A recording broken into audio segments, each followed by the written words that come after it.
សម្រាប់បងដែលកំពុងស្វែងរកម៉ូទ័របូមទឹកដែលមានសមត្ថភាពខ្លាំងដែលដោះស្រាយបញ្ហាបូមទឹកកង្វក់នៅតាមរណ្ដាការដ្ឋានប្រព័ន្ធលូទឹកស្អុយរោងចក្រនិងឧស្សាហកម្មផ្សេងៗបងសូមណែនាំម៉ូទ័របូមទឹក Kisunomic Model XSZ3 75S.2 ដែលមានសមត្ថភាពខ្លាំងបូមទឹកកង្វក់បានយ៉ាងមានប្រសិទ្ធភាពខ្ពស់លទ្ធផលប្រទេសជប៉ុនជាប់ចំណាត់ថ្នាក់លេខ1ក្នុងការបូមទឹកស្អុយនិងសារធាតុកង្វក់ផ្សេងៗតោះមកដឹងពីសមត្ថភាពរបស់ម៉ូទ័របូមទឹកយើងទាំងអស់គ្នាកម្លាំង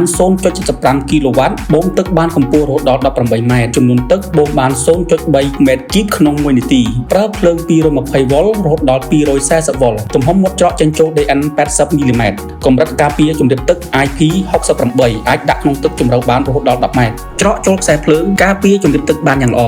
តួខ្លួនផលិតពីដែក Grey Iron Casting ធន់នឹងសារធាតុកង្វក់ផ្សេងៗសម្រាប់ម៉ូទ័រមួយនេះក៏មានពង Auto Sensor និងមានចំណុចពិសេសផ្សេងៗទៀតអ្វីដែលកាន់តែពិសេសថែមទៀតសម្រាប់ម៉ូទ័ររបស់យើងក៏មានការផ្ដល់ជូនការធានារហូតដល់1ឆ្នាំផងដែរប្រសិនបើអតិថិជនមានចម្ងល់ឬចង់ដឹងពីពួរមានលម្អិតអាចឆាតចូលពេចផ្លូវការឬធ្វើការទំនាក់ទំនងតាមលេខទូរស័ព្ទខាងក្រោមសូមអរគុណ